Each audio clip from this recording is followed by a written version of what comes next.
¿Qué será? Será lo que la caja esconderá. Bienvenidos amigos de la Caja de Pandora, tu magazín cultural de cine, de series, de videojuegos. ¿Dónde? Aquí, en esas Asturias, como cada sábado y domingo a las 7 de la tarde. ¿Y qué tenemos hoy en el programa? Bueno, pues hoy en el programa tenemos 3 bloques muy bien diferenciados. En primer lugar, Miguel Martínez nos hará, mi compañero, una review sobre el videojuego Final Fantasy VII Remake, que por fin lo pudo tener entre sus manos y jugar varias horas. Está encantado, así que no os asustéis con sus emociones.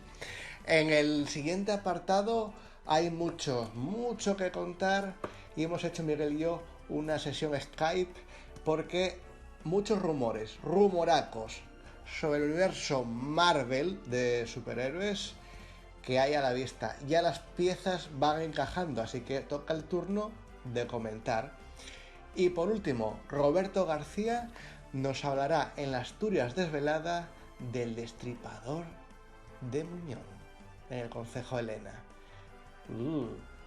¿Tendríamos aquí en Lena un destripador como el Jack? ¿Quién sabe? Quedaos y descubrirlo. No me enrollo más. Así que empezamos.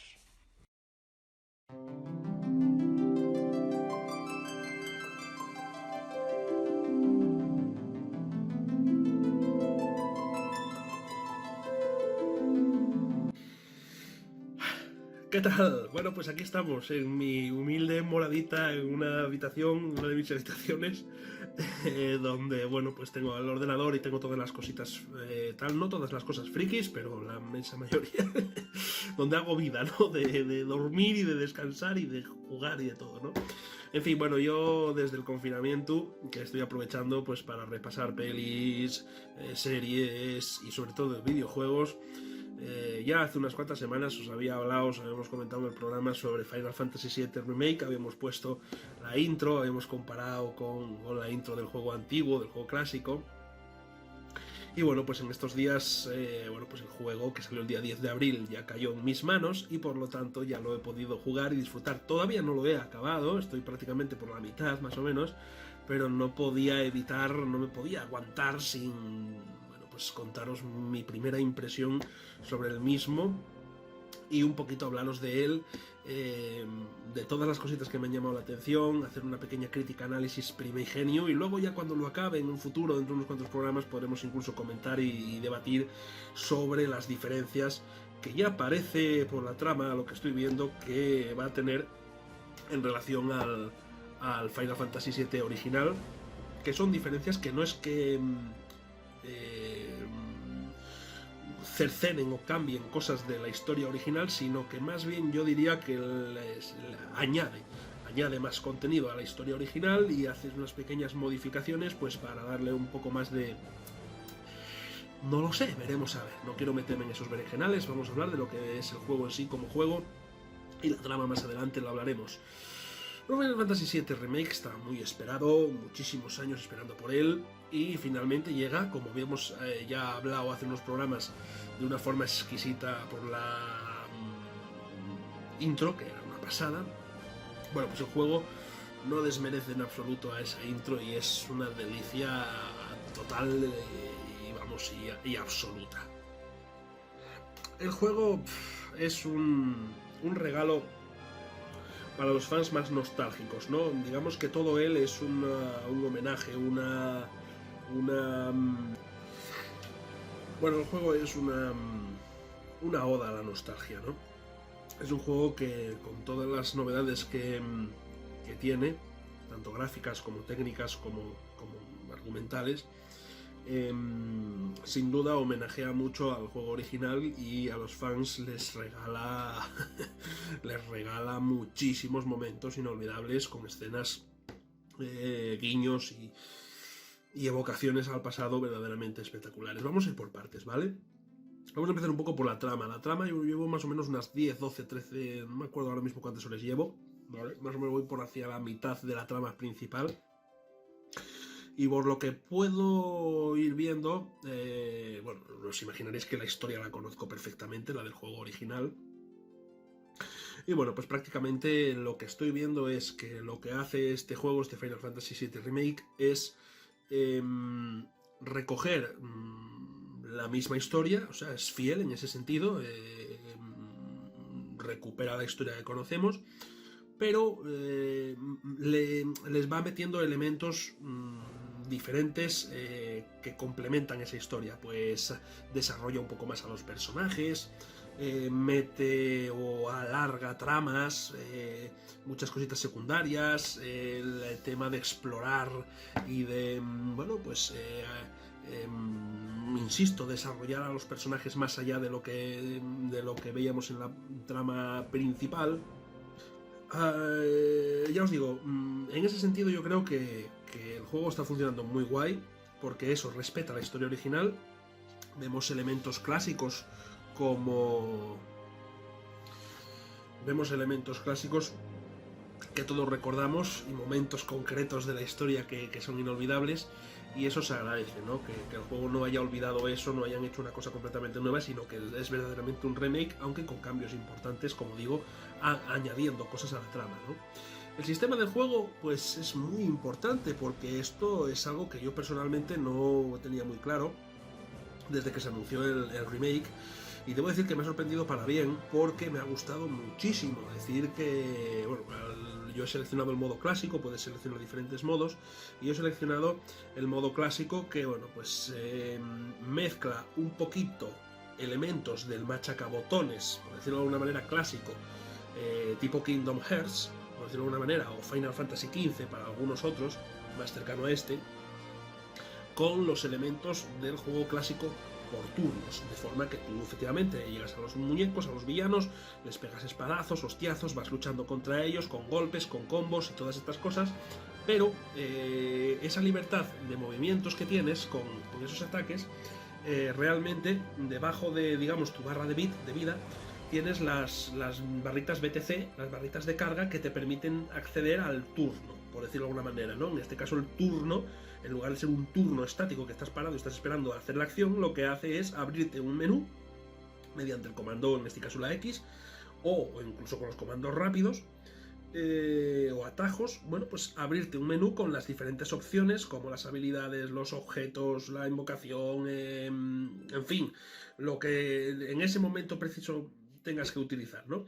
Y entonces el tiempo se paraliza, queda como paralizado, como ralentizado, permitiéndote elegir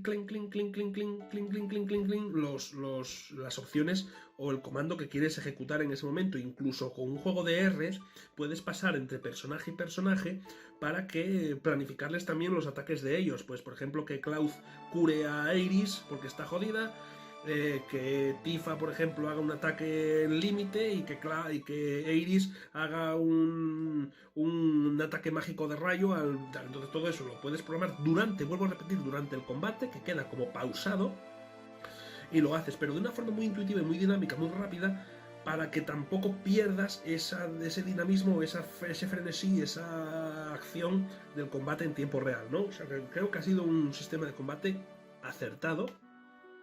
Y en ese sentido estoy contento porque por lo menos no se ha olvidado de los jugadores clásicos, y tanto las barritas de límite, los colores de la interface de los diferentes comandos y todas estas cositas las conserva, y eso, quieras que no, es muy importante, y es un sistema de combate que coges enseguida el truquillo, que es muy llamativo, muy visual, muy chulo, y que te permite hacer muchas combinaciones. Y cuidadito, que no es moco de pavo, no es un machacabotones, simplemente machacar botones, no, tienes que andar cambiando entre personajes, hay villanos que tienen sus barreras, sus historias, y como no lleves la materia equipada correctamente, las pasas putas. En cuanto al sistema de combate en sí, está, como os digo, para mí muy bien implementado. Y luego, si lo que no acabo yo de captar ni en el sistema de combate ni en el juego en general es la cámara. La cámara me sigue resultando un poco confusa. No es una de estas cámaras automáticas que más o menos te van redirigiendo el muñeco, como pasa en Kingdom Hearts, y luego tú puedes jugar con ella a placer como quieras para inspeccionar el terreno, sino que prácticamente te obliga a estar constantemente tú tirando del segundo gatillo para poner la cámara en recto y que el personaje vaya derecho, ¿no? Y no te cojas un colocón, ¿no? Eso es un poquitín molesto. En cuanto al sistema de equipación y comandos, que es una cosa muy importante también, me ha encantado porque, bueno, lo resuelven muy bien. En el juego original, bueno, pues aunque no se apreciaba porque eran poligoninos, porque era una cosa muy tal, bueno, era un sistema de materias, cada materia de un color, la verde era magia, la roja invocación, la amarilla eran comandos, la azul era refuerzo, etcétera, ¿no? Y tú, pues mediante unas ranuras en el menú ibas combinando esas ranuras de diferentes materias y que de esas combinaciones, fruto de esas combinaciones, salían los ataques y las magias, pues si tienes la materia de fuego, fuego plus, etcétera, en fin, está todo muy bien, ¿no?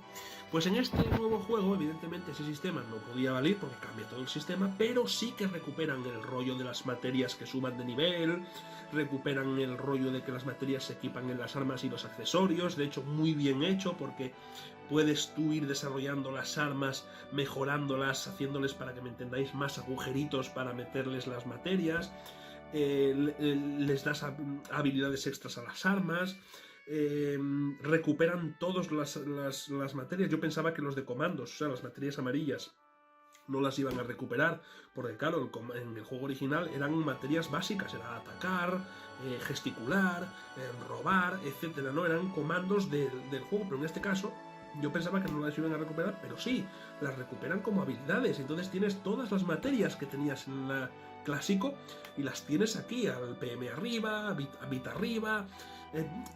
Está muy bien en ese sentido, ¿no?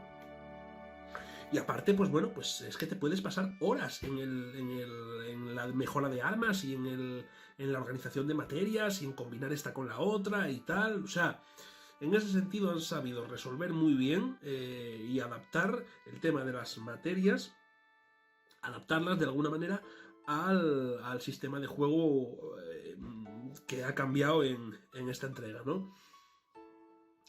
Quizá la mayor diferencia radica sobre todo en las materias de invocación. En este caso, las materias de invocación no se pueden equipar a libre albedrío como en el juego original, en las ranuras concretas, sino que tienen unas ranuras específicas para ellas. Cada personaje, al menos de momento, solamente tiene una ranura para equipar invocación. Y la invocación aparece realmente de forma un poco aleatoria en combates contra jefes de finales y contra enemigos muy poderosos, en base al daño como los límites, ¿no? Te va creciendo una barrita y cuando la barrita se llena, la barrita de invocación, puedes acceder a la invocación. El personaje que quieras, lo invocas, se queda contigo luchando como en el Final Fantasy X, tiene sus ataques, tú puedes, con el personaje, habilidades de invocación y hacer ataques diferentes hasta que el tiempo que está en combate la invocación termina esa barra. Cuando termina esa barra, la invocación despliega su superataque máximo, su superataque devastador, y ya está, y punto, y se vuelve a guardar. Y luego, pues cuando tengas otra vez la barra vuelva a crecer, puedes volver a invocarla.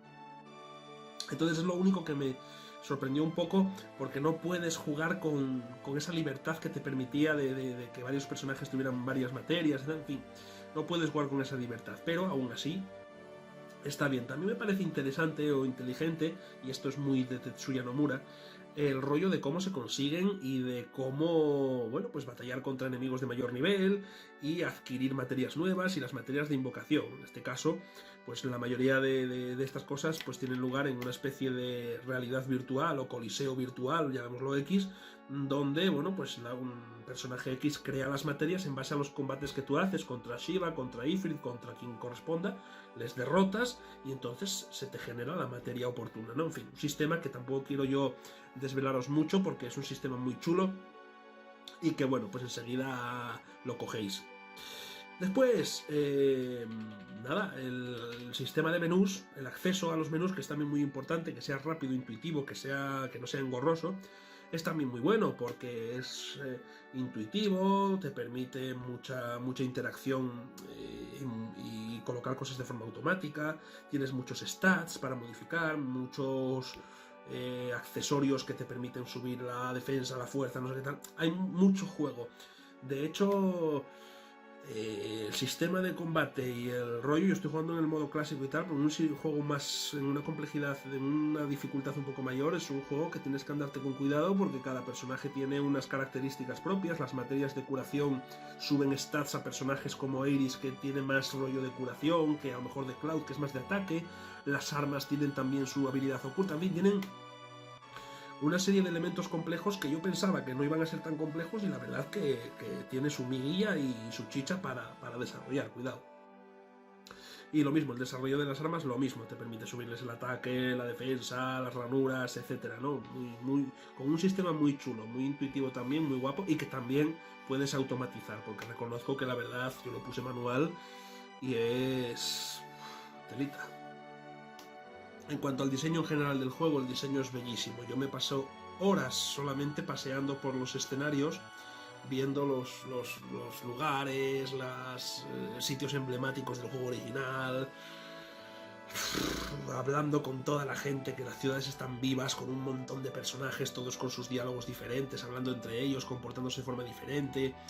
En fin, muy chulo, muy guapo para ver, un juego muy visual, que te quedas mirando cada detalle, cada cosita, tiene sus elementos de colección, que tienes que ir buscando los discos musicales de la banda sonora del juego original, en formato jazz, en fin, es una sensación muy extraña, porque es un juego completamente nuevo, ¿vale? Totalmente nuevo, de cero, pero que te transporta al pasado de una manera, sobre todo a los que hemos jugado al juego clásico y lo queremos y lo amamos con locura, que es que incluso hasta echas lágrimas de emoción en algunas secuencias y en algunos momentos, y en cómo situaciones que antes pasaban más desapercibidas, pues ahora los personajes que tienen más desarrollo, más trato entre ellos, pues es que te dan toquecitos de nostalgia muy gordos, de llorar. Y si al hecho de revivir esas escenas, pararte a ver los super detallistas decorados, escenarios y tal de las ciudades y demás, que son una pasada, le añades el rollo de que de fondo va la musiquita clásica arreglada para la ocasión, bueno, pues ya el sumum total, porque estar escuchando los temas míticos del Mercado Muro, del cementerio de trenes, de Midgard, de batalla, las músicas de batalla, todas estas cosas. En cuanto al diseño de personajes, ¿qué queréis que os digan? Brillante. Todos los personajes clásicos que ya han ido apareciendo son fenomenales. Diseño guapísimo. Ni qué decir de mis adoradísimas Aeris, Tifa. La gran sorpresa, Jessie. ¡Qué maravilla! ¡Qué diseños más chulos! ¡Qué guapísimas todas! ¡Qué guapísimos todos! No sé, los diseños de personajes son muy chulos y no sé... o sea, para los fans veteranos es de agradecer que se haya respetado ese diseño original. Y luego pues está todo el tema que hay detrás de, bueno, pues misiones secundarias, secretos y demás, ¿no? En fin, yo creo, verdaderamente os digo, que el juego es una sorpresa muy grata, que verdaderamente cumple con las expectativas que teníamos los fans en relación a un remake. Pero no obstante veo alguna laguna que puede ser peligrosa, una espada de Damocles o de doble filo a la hora de bueno, pues ver el desarrollo del propio juego en el futuro. Y es que claro, ¿qué pasa? Que este juego, el Final Fantasy VII Remake, esta primera entrega, vamos a decir primera entrega, abarca prácticamente un 15% del juego original. Es decir, lo que en el juego original eran como 3 horas y media, vamos a poner como muchísimo 4 de juego, un juego real, 4 horas, que es lo de Midgard. Aquí se está moviendo en torno a 30 y pico, 40 horas, que es lo que dura el juego en general, en sí, ¿no? En la historia, digamos, principal. Claro, termina ahí. Este juego termina en lo que en el juego original es un 15% de historia. Es decir, que todavía nos queda por ver más del 75 o más del 80% del juego original. No nos permite ir a Kalm, no nos permite ir a Nibelheim, no nos permite ni Goldsaucer, nada. Estamos solo en Midgard, hasta el momento en el que escapas de Midgard. Luego entonces no se sabe cuántas entregas van a ser, no se sabe si será por DLCs, no se sabe cómo va, no se sabe nada, ¿no? Y luego aparte está también que Tetsuya Nomura hace de las suyas. Yo todavía no he llegado a ese punto, pero ya por las algunas escenas que estoy viendo, sí, respeta la historia original, pero me parece a mí que va a haber un poco más de Marty McFly de lo que creemos. Pero bueno, el caso es que, bueno, pues hay unos pequeños cambios en la historia que más o menos ya intuyo por dónde van, pero que creo que no van a desmerecer el trabajo final si siguen por este camino de respetar lo que es la historia original, la esencia y todo eso, ¿no? Los personajes, etc. Quizás es un juego, el otro día hablaba con uno, un juego muy pasillero, muy de pasillo, sí, es verdad, es muy rollo de pasillo, es decir, lo que no sean ciudades o lo que no sea, digamos, los distritos propiamente dichos, pues son todo pasillo, pasillo, pasillo, pasillo, pasillo, pasillo, pasillo, pasillo, pasillo, mazmorra, pasillo, si no es alcantarilla es un túnel, si no es un túnel es el metro, si no es, en fin, que es cierto que en ese juego, en ese sentido es un juego muy lineal, los enemigos no aparecen aleatoriamente, están predefinidos en zonas. Es más rollo Kingdom Hearts en ese sentido, y ahí sí es cierto que, bueno, pues un poco más simplista, ¿no? No sabemos cómo va a ser la exploración del mundo, no sabemos cómo va a ser cuando aparezca Cid con su nave, no sabemos un montón de cosas, pero de momento lo que he visto hasta ahora, verdaderamente os garantizo que yo soy uno de los, además yo soy de los haters, yo soy de los que cuando no veo claro un remake o no me gusta algo, lo digo. Y en este caso yo creo que es un juego que va a gustar mucho a los nuevos jugadores, o sea, el que coja el juego sin tener ni puta idea de lo que es Final Fantasy VII le va a prestar. A los que cogemos el juego siendo amantes del Final Fantasy VII clásico y conociendo la historia a fondo, nos va a molar también, porque tiene sus cositas guays y tal, y nos mola. Y aunque a lo mejor pueda haber críticas por los cambios que pueda haber y demás, pues no van a ser tan pronunciadas y se van a digerir, ¿no? Entonces yo creo que han hecho bien, dentro de lo difícil que lo tenían, que era más o menos contentar a todo el mundo, han hecho bien el trabajo y creo que tenemos un juego que va a merecer muchísimo, muchísimo la pena y que mola, que es para disfrutar, sobre todo para los que nos gusta la historia original y conocemos el juego clásico. Así que esta es mi primera impresión sobre el Final Fantasy VII, muy recomendable, haceros con él si no lo tenéis y disfrutadlo, que lo vais a disfrutar muchísimo, tanto el público nuevo como el veterano. Y ya en próximos programas, si alguna vez podemos salir de este confinamiento infinito que parece que no acaba nunca y pasa toda esta crisis, toda esta mierda, pues volvamos a disfrutar de la calle y todo esto. Y cuando pase todo y estemos ya en nuestro estudio y demás, bueno, pues os haré ya la crítica y análisis, incluso debate sobre lo que es el juego en general, la historia, la trama, el final y todas esas cosas, ¿de acuerdo? Así que nada, os dejo con algún cortecito más del juego para que veáis el rollo que tiene y seguimos adelante. Ay, Final Fantasy.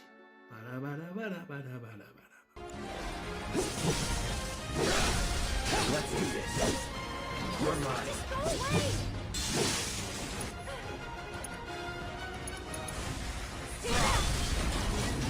Going all out. Go on!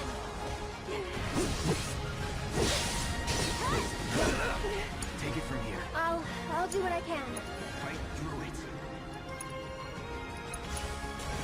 Need a breather. Come on, you can do Gonna it. enjoy this.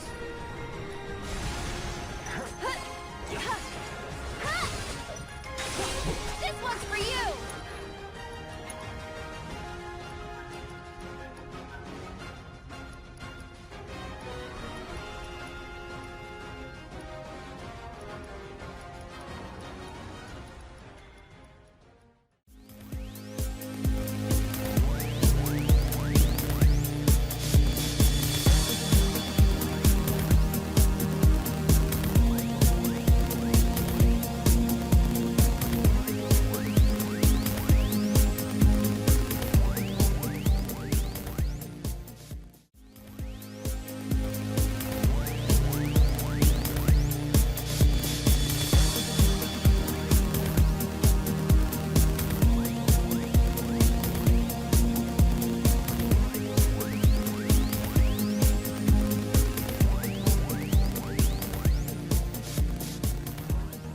Bueno, pues ahí tenéis la sección del Final Fantasy VII Remake.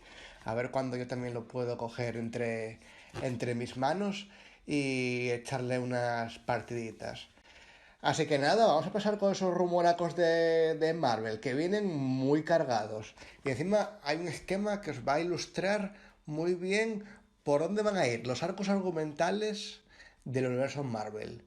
Muy posiblemente los Thunderbolts, los New Avengers y sobre todo el gran evento, Invasión Secreta. Así que os dejamos con esa sección. Sí. ¿Qué tal, Miguel? ¿Cómo estás? Bueno, pues aquí confinado, ya no sabemos, Jaimín, ¿qué vamos a hacer? Vivir el confinamiento, ¿quién nos lo iba a decir cuando hacíamos el programa de comedia que nos saltaba aquí en el estudio los geos y la de mi madre? Estoy terrible, chico. Sí, me acuerdo yo que el último que hicimos en el estudio fue cuando fuimos a ver la película de Bloodshot, de Vin Diesel. Y aparte, nada, y fíjate que hicimos esos chascarrillos y tal, aquí estamos, porque aprovechando, vieron como viste ese momento, para viciar Final Fantasy, que en su día lo comentamos y joder, está prestando de por la vida. Sí, es ya, que es importante, tío. Ya pudimos ver tu review antes de esta sección. Claro. Muy chulo, muy chulo. Muy Bueno, y un poco una primera impresión, no es una review porque todavía no lo acabé, pero la primera impresión ya sirve bastante de... Hombre, tiene de pinta guía. que hablando, como vamos a hilarlo con los Vengadores, que el videojuego de Ambient de los Vengadores de Square Enix tenga mucho del rollo también, a lo mejor. No lo sé, la verdad que... Yo es que de los Vengadores, sí que estamos hablando de que son feos. Que son feos, sí, pero salieron nuevas apariencias, ¿eh? Salieron como... que tú puedes elegir varias versiones de cada personaje. No sé, la misma... Si el sistema de juego es parecido al del Final Fantasy, va a funcionar muy guay porque mola. Ya estoy imaginando a Iron Man y a Capitán América con el rollo de como si fuera el Final y me está prestando algo ya mentalmente. Pero bueno, guay. Cuando lo acabe ya haré un review largo de... Y claro, hablando de Vengadores, yo ahora mismo estoy viendo todas las películas de Marvel, desde la primera hasta la última, comiéndome todo, y me está prestando mucho matices que en su día no había pillado. Claro. Está guay. En perspectiva ya cambia el asunto, ¿no? Pero bueno, tengo entendido que durante todo este periodo que llevamos confinados están saliendo rumores por todos los sitios. Claro, como se cancela todo. Sí, el primer boom que te voy a... Bueno, yo creo que es una noticia para nosotros estupenda, y es que Sam Raimi, el director de Spider-Man 1 y 2, entre otras películas, confirma, él, que dirigirá Doctor Strange en el multiverso de la locura. Bueno, una sorpresa que no cabe tan de sorpresa si tenemos en cuenta los rumores previos que había en torno a recuperar viejos Spider-Mans de la franquicia y dado que Sam Raimi, aunque nosotros tengamos en la mente esas películas familiares, esos Hércules, esos Sheda, esas Spider-Man, inició en el camino del terror, en el camino del tal, con esa posesión infernal y ese tipo de películas, que quiero decirte que creo que la película del Doctor Extraño puede ser un jugo, una pota, un caldo de cocido muy donde él puede echar muchos ingredientes interesantes que pueden molar y evidentemente será agradable de alguna manera pues ver qué puede hacer este director, sobre todo si tiene la osadía de meter hasta guay o de alguna manera hacer algo. Él comentó que el personaje de Doctor Extraño está entre sus 5 favoritos. Bueno, son cosas que se dicen cuando estás antes de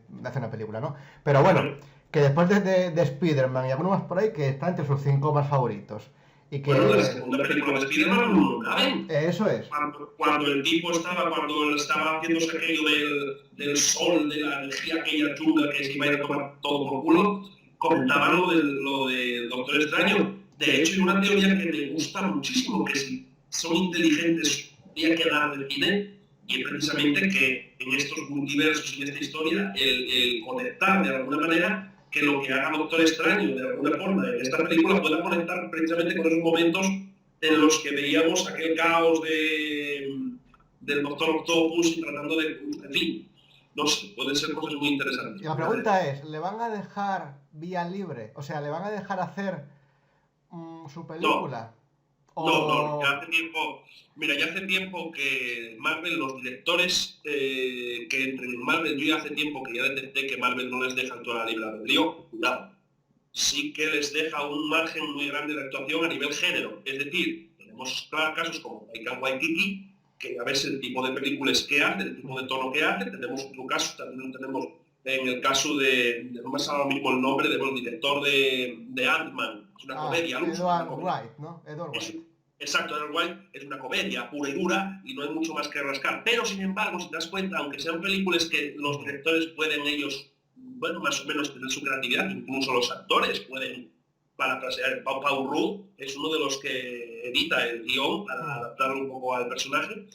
Pero si te fijas, aunque tengas libertad, si te fijas, sí que llevan un camino marcado. O sea, las películas, al principio no tanto, pero ahora todas las películas hay un especial interés en que hile, en que tenga una conexión, no un gaj así que puedas decir, mira, está conectado, no, que esté bien perfilado de cara al futuro. Y en ese sentido, muchas de las ideas que tengan los directores pues no se les van a dejar hacer porque van a decirles, sí, toda la creatividad del mundo, pero esto va por aquí porque yo quiero que concluya. Hombre, yo me conformo con que la película tenga alma, algo de alma de él, ¿sabes? Que se vea No que sé, viene de él, aunque tenga el patrón Marvel, no pero que se sé, note que viene de San Raimi, ¿sabes? O la por película ejemplo, es muy extraña. digo, que salga, por ejemplo, el mítico actor este que hacía de Autoricus en la serie de Hércules, el ladrón que sale en todas las pelis de Spider-Man, el Sí, de personaje principal, probablemente lo veamos fijo.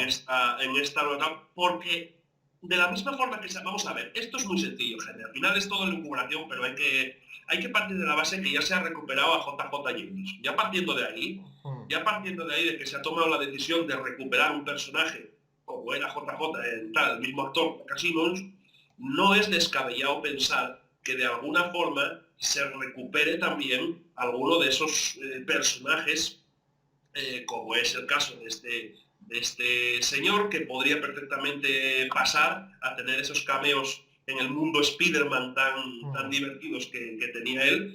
En fin, que realmente, a ver, yo creo que Sam Raimi va a pasar, va a pasar como Joss Whedon y como James Gunn y muchos directores que trabajan con Marvel. Van a tener bastante grado de creatividad, de poder crear y diseñar más o menos, pero van a estar muy mirados con lupa y sobre todo cuando una película tan importante como El Doctor Extraño, que a todas luces se presume va a interconectar y a darnos Mm. paso a conocer lo que nos espera en el futuro y abrir los diferentes universos y mezclar personajes y la Wanda y no sé qué. Eso va a ser Yo tal. creo que Entonces, si lo hace medio bien, le van a encargar a una película más. Estoy seguro. Estoy seguro. yo, Sam Raimi no es de los directores que peor considere y creo que Marvel está haciendo, porque no sé si lo verías, Jaime, corrígeme o ya habré que consultarlo, Sí. pero juraría que Joss Whedon está volviendo a ver con Marvel. Es que iba a decirlo ahora mismo justo, ¿vale? En- Me has quitado la noticia. Es que Vale. claro, cuando me has dicho esto del Sam Raimi, te iba a decir que Marvel, yo no sé si Marvel, más bien yo creo lo que decíamos en algún directo, en algún debate, yo creo que más que Marvel aquí estamos hablando de personas, estamos hablando de Kevin Feige. Aquí no estamos hablando ya de una compañía. Yo creo que aquí muchas de Joss las... Whedon sabemos que hizo un Skype con Kevin Feige, ¿vale? ¿Quién? Joss Whedon hizo un Skype, como tú y yo ahora mismo, con Kevin Feige, ¿no? Y lo que no sabemos es para qué. Si para hacer un guión, por ejemplo, si para dirigir. Pero No, la teoría que más tiene más peso es que Marvel quiere introducir a los no, a los X-Men. y Y qué mejor qué mejor que una película grupal. exactamente. Y Joss Whedon, como en los cómics fue guionista durante muchos años de Astonishing X-Men, que fue una etapa muy buena de los cómics, que él hizo el guión, dijeron a Joss Whedon. Mira, yo lo que creo, Jaime, y es que Y como Marvel tiene dudas de cómo introducirlos, yo lo que creo, exacto, yo lo que creo es que Marvel, ya no podemos hablar de Marvel como compañía, ni incluso de Disney como compañía. Es que yo creo que aquí ha jugado, como lo decíamos en un debate, ha jugado un papel fundamental la persona, es decir, la persona física que se ha encargado de, yo creo, intermediar entre todas las partes, que es el señor Kevin Feige. Yo creo que el Kevin Feige no es tonto y es el que hace un poco de puente y de conexión entre las idas de olla de Disney, las paranoias con otros tal y los jaleos entre directores. ¿No te parece muy extraño que haya vuelto James Gunn después de toda la movida y tal, y al final consigue volver? Lo de Sony, que prácticamente era un caso perdido y tal, y no solo han conseguido meterse también en la producción y conseguir al personaje, sino que han conseguido que la otra, la Pascal, entre por el aro y entren a hacer incluso interconexiones. Y ahora nos vuelve a un Joss Whedon que todas luces parecía que había salido escaldado después de la segunda de los Vengadores, y vuelven de nuevo a tal. Yo creo que ahí es muy importante el papel de Feige. Feige es el que está diciendo, a ver, pum, pum, esto funciona, esta gente funciona, estos directores, pum, pum, pum, pum, pum. Entonces yo creo que están siendo muy inteligentes. Y que vuelva Joss Whedon al terreno de juego, encima, en una hipótesis de unos X-Men que ya guionizó y que encima tal, eso puede ser la bomba. Yo creo que le viene como anillo al dedo, ¿sabes? X-Men. Le viene como anillo al dedo. Totalmente. Y luego aparte Sam Raimi y Taika Waititi incluso son directores que son muy de la cuerda de Whedon. Tú sí ves la película de Thor Ragnarok y ves la manera que tienen de tal. Y las películas de Sam Raimi, mismamente las películas casi que despido, ¿no? Es muy Joss Whedon. Al final tienen esa manera de rodar que te llega, que dices tú, hostias, qué guapo, que escena es más, a lo mejor muchos pues decir, que escena más infantil, pero son muy épicas. Entonces, no sé, tienen una manera de decir que los X-Men ahora mismo están muy verdes todavía. Ya no saben cómo los van a introducir, pues están hablando con Joss Whedon, ¿entiendes? Mira, yo creo, si Marvel son inteligentes, yo no me complicaría la vida, yo tiraría de los universos paralelos, yo tiraría un poco de tratar de engrandecer un poco ese tipo.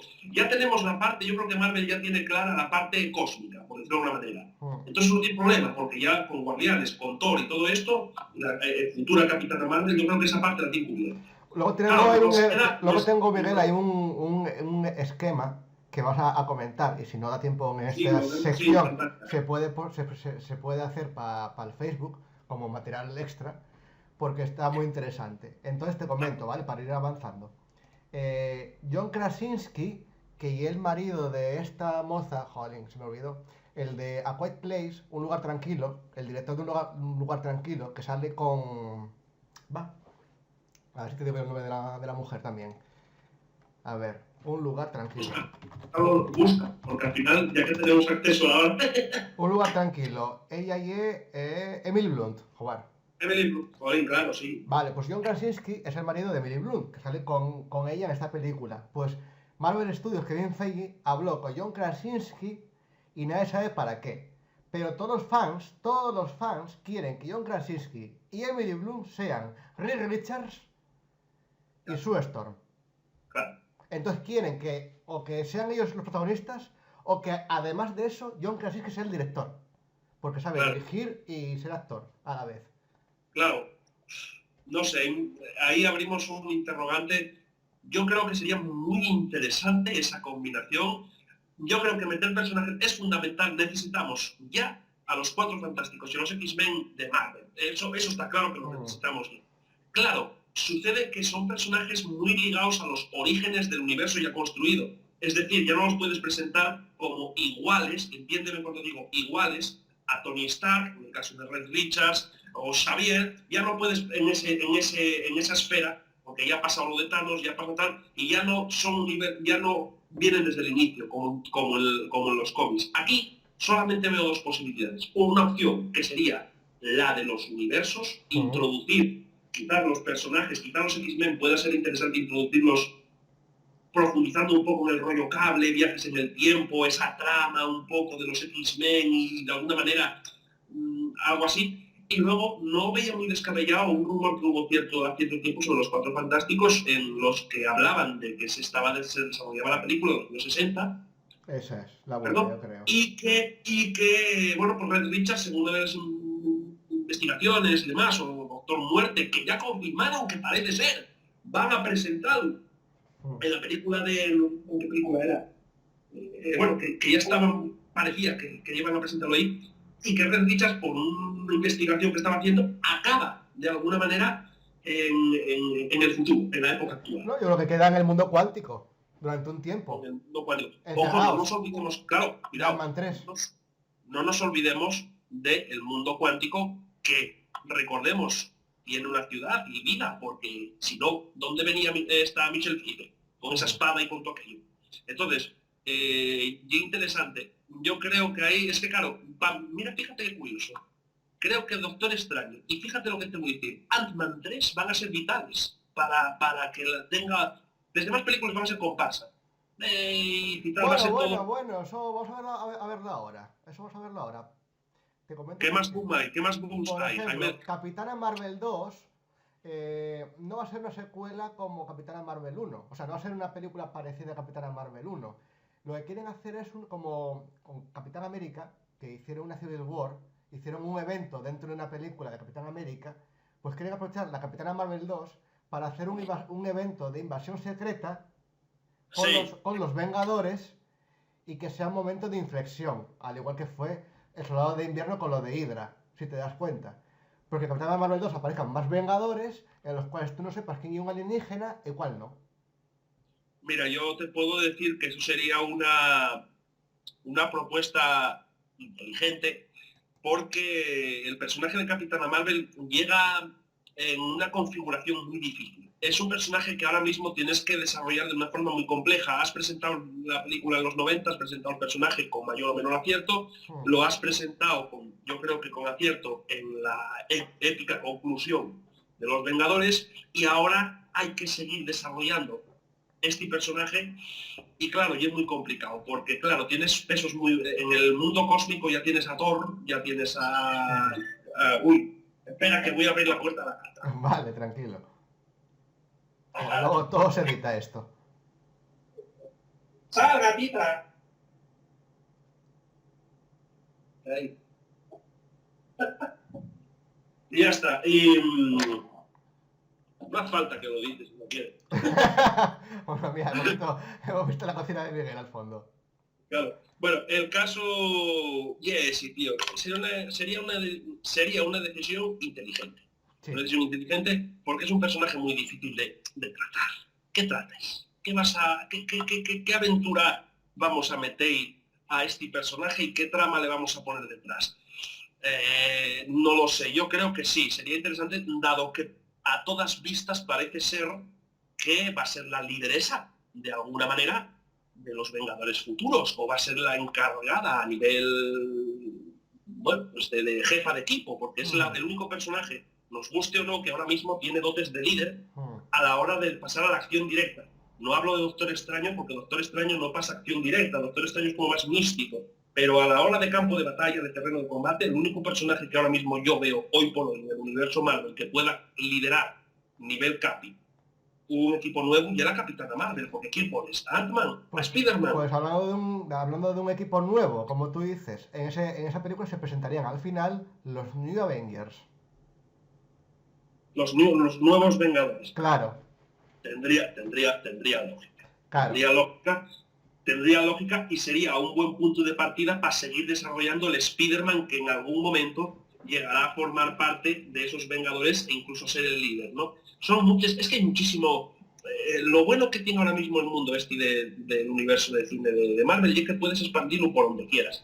No nos olvidemos, a la hija de Ant-Man ya crecidita, que también puede dar juguete. Cuidado, recordemos que es un personaje también interesante. También podemos explotar a la hija de Iron Man. Cuidado. Hay muchos elementos que, depende cómo los quiera Marvel explotar, pueden ser muy, muy interesantes. Pues vete a la foto. Ahora vete a la foto que te mandé.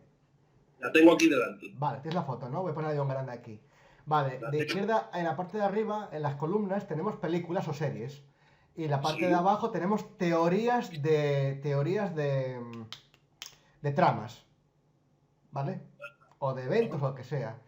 Pues mira, por ejemplo, en el caso de los Thunderbolts, hay una teoría de que en cada serie o película, o en varias tal, aparece un villano que se mete luego para los Thunderbolts. Pudiera ser. Yo Por ejemplo, lo que marca aquí, tenemos en Ant-Man 3, por ejemplo, que carece de villanos chulos tal ahora mismo en el cine, pudiera ser. She-Hulk, Black Widow, bueno, puede.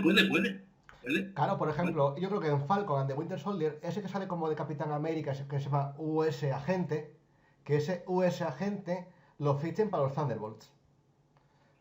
Pues es que No lo sé, bueno, en principio el principio es el Baron el que va a ser el villano principal, entiendo yo, en esta serie, ¿no? sí, pero Falcon. que se use a gente que a lo mejor es un medio villano que luego se acaba siendo bueno o que acaba siendo tal, lo meten para los Thunderbolts. Y así en el resto de películas que por ahí tienen un tic. Pudiera ser, puede ser. Que a lo mejor hay alguna que pone que no y acaba siendo que sí. Claro, bueno, eso no se puede saber, claro. Luego, por ejemplo, multiverso, claramente. Pues Sí, WandaVision. pero esto sí, estos son claros. Estos evidentemente son claros. Incluso yo hubiese añadido ahí Eternals. Fíjate lo que te digo. Ya. En el No hubiese añadido Eternals porque puede ser que... Puede ser. Ahí... WandaVision, Loki y Doctor Extraño, multiverso. Claramente. Sí, eso está claro. Y No hay además muchas dudas. está claro. Y además está confirmadísimo que están interconectadas las tres y que vamos a ver materia, vamos a ver chicha ahí en este aspecto. Luego viene Jóvenes Vengadores. Siempre quisieron hacer un equipo de críos, ¿no? Ahí Tiene pone- sentido. Y te pone muchos tics además. Porque en Falcon and the Winter Soldier, un crío que aparezca por ahí, no sé quién puede ser. En WandaVision, otro crío que aparezca por ahí, no sé quién puede ser. Claro, ahí faltanos mucha información.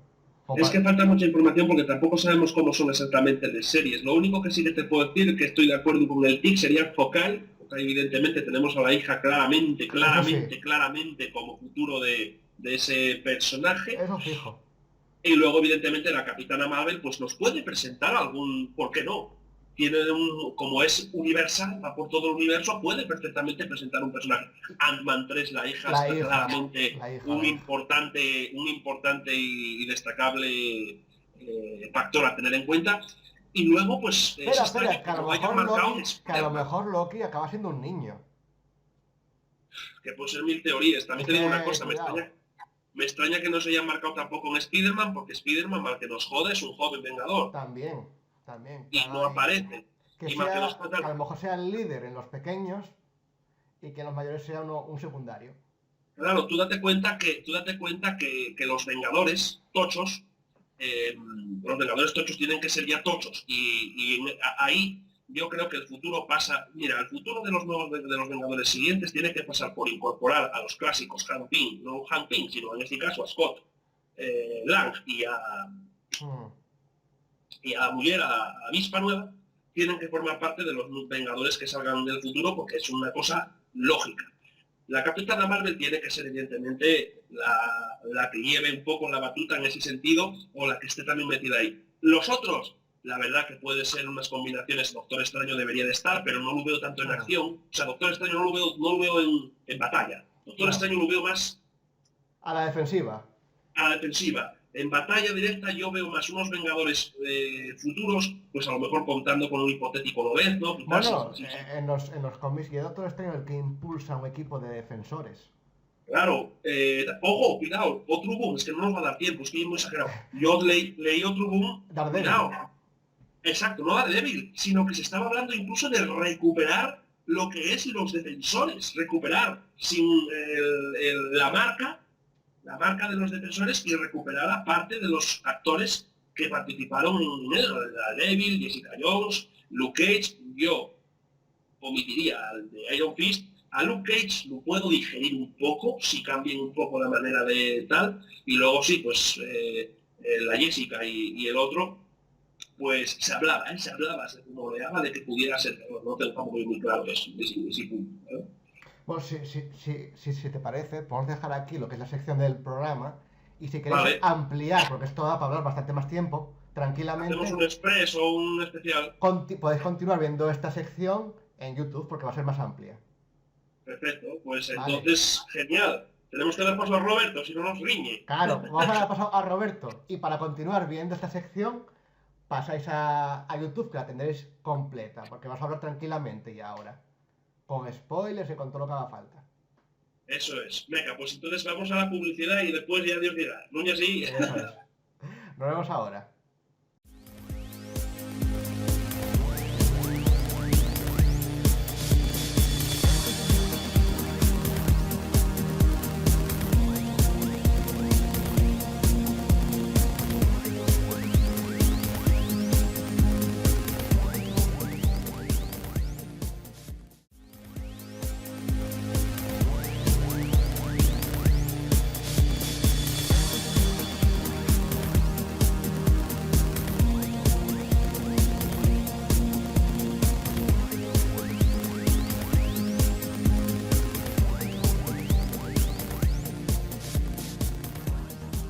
Bien, estamos llegando ya a la recta final. Y bueno, pues ya Roberto García aquí en las Tres Desveladas nos va a hablar del Destripador de Muñón. Madre mía, en el concejo este, lo que da de sí, lo que da de sí. Pues sí, un destripador. Y como lo cuenta Roberto, es una maravilla, así que os dejo con él.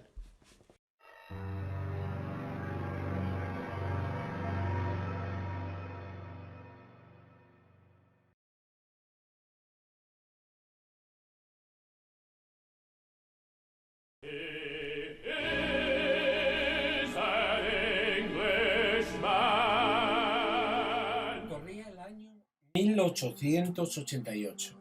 El mundo al completo estaba cambiando a una velocidad jamás vista, fruto de la imparable revolución industrial, y uno de esos cambios tendría lugar en el deprimido barrio londinense de Whitechapel, de entre cuyas sombras emergería una figura que en una de sus cartas a la policía decidió llamarse a sí mismo Jack the Ripper, Jack el Destripador, un siniestro enigma que hoy, 132 años después, sigue despertando fascinación y que se ha convertido en el modelo de eso que hoy en día hemos dado en llamar asesino en serie. Modelo no solo por su violencia y salvajismo, sino también modelo por su necesidad de exhibición ante los medios. Canónicamente, su trabajo fue breve, de agosto a noviembre de ese año, con el asesinato de Mary Ann Nichols, Annie Chapman, Elizabeth Stride, Catherine Eddowes y Mary Jane Kelly.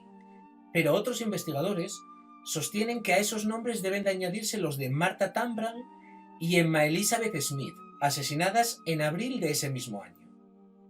Otros, por el contrario, sostienen que Jack no se detuvo en el invierno de 1888, sino que continuó con su funesta actividad hasta por lo menos 1891, pudiendo llegar a hablarse de hasta 11 víctimas, si no más.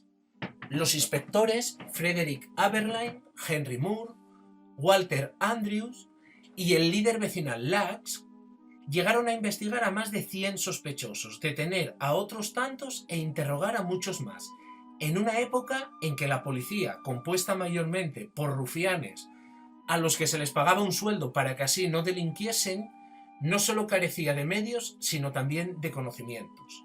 La lista de sospechosos y teorías sobre quién era Jack el Destripador es casi interminable y bastante bien conocida. Solo queremos con esta introducción preparar al espectador para saber que en 1895, 4 años más tarde de los últimos crímenes teóricamente achacados a Jack y 7 años después del final del trimestre sangriento de Londres, en España, y concretamente en Asturias, otro destripador comenzó sus andanzas. Esa es la historia que vamos a conocer hoy, una historia a la que accedí por accidente, a la que llegué pasando las páginas de los ajados periódicos de una hemeroteca. Hoy vamos a hablar del Jack el Destripador español, que sembró el terror en los valles mineros de Asturias a finales del siglo XIX. Efectivamente, estaba buceando en las hemerotecas buscando historias olvidadas e historias insólitas cuando de pronto surgió ante mí un titular que no pude dejar pasar. Un Jack el Destripador español. Es más, un Jack el Destripador asturiano que había actuado en las zonas de Pola de Lena y en las zonas de Riosa. Ante mí tenía la historia que andaba buscando. Una historia de la que apenas quedan recuerdos, lo consignado en la prensa de la época y lo recordado por algunos ancianos que rememoran que alguna vez alguien les contó algo. Una historia bajo la que se ocultan unos nombres de los que ya nadie se acuerda. Manuela Pando, Josefa García, Catalina García, Casimira Iglesias, Masi Masariego y el niño Francisco García. Todos ellos posibles víctimas que tuvieron la suerte de no acabar como la joven pastora Rosa Fernández. Todos ellos, el 30 de marzo de 1895, se toparon con un personaje siniestro vestido con un traje gris, una boina y un extraño paraguas azul que tenía un extraño objetivo en su vida: cortarles la cabeza. Unos momentos antes, unas horas antes, había atacado a una anciana en la aldea de Reconcos, a Manuela Torres, que logró librarse por la intervención de un vecino. El asesino huyó esgrimiendo una navaja, una botella y una pistola. Su siguiente parada fue ni más ni menos que el bar del pueblo de Muñón, donde, haciéndose notar ante todos los vecinos, preguntó cómo se llegaba a Riosa. Abandonando el bar, tomó el camino del Alto La Segá, en el Cordal, una zona hoy muy conocida por los ciclistas. Allí se encontró con Rosa Fernández, una pastora de 23 años, a la que atacó salvajemente. Esa noche, lógicamente, Rosa no volvió a casa, pero sí lo hicieron sus ovejas, acostumbradas a seguir siempre el mismo camino. Tanto la madre como el hermano de Rosa comenzaron a preocuparse. Siempre había sido una chica muy responsable.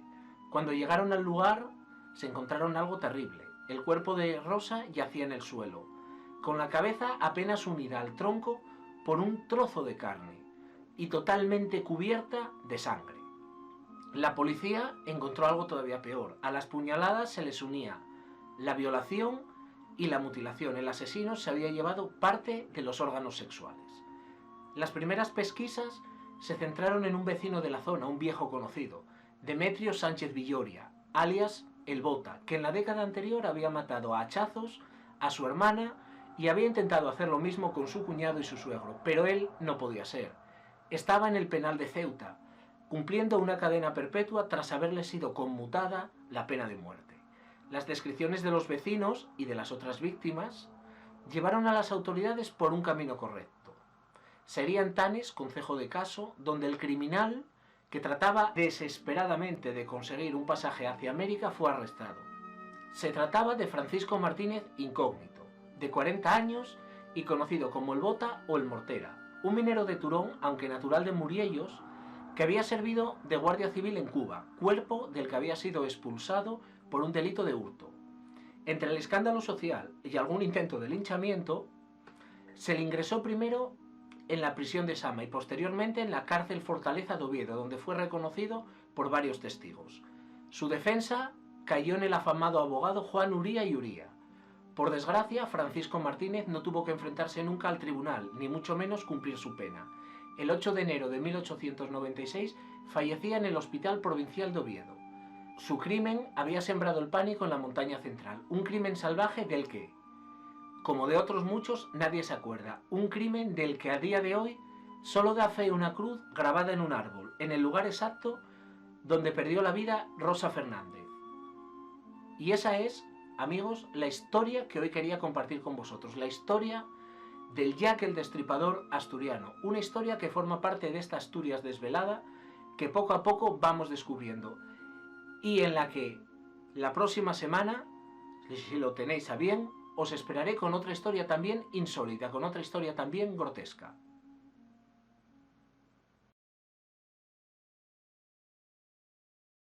Bueno, pues ya se ha acabado el programa. Lo bueno si es breve, 2 veces bueno, o eso dicen. Y bueno, ya sabéis dónde los podéis encontrar, aparte de aquí en televisión. Por ejemplo, en nuestro Facebook, en la caja de Pandora, para estar siempre actualizados y poder ver esos debates junto con Sergio, junto con Adri, junto con David, junto con Chema, que hacemos los miércoles y los domingos a las 10:30.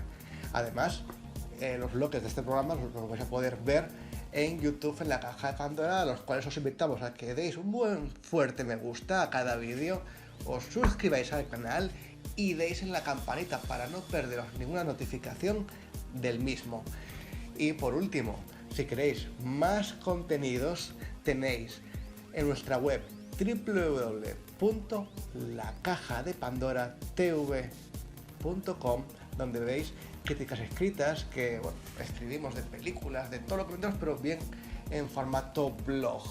Así que nada más, me despido ante vosotros deseándoos buena semana y os espero en la caja de Pandora el próximo fin de semana a las 7 de la tarde aquí en Es Asturias.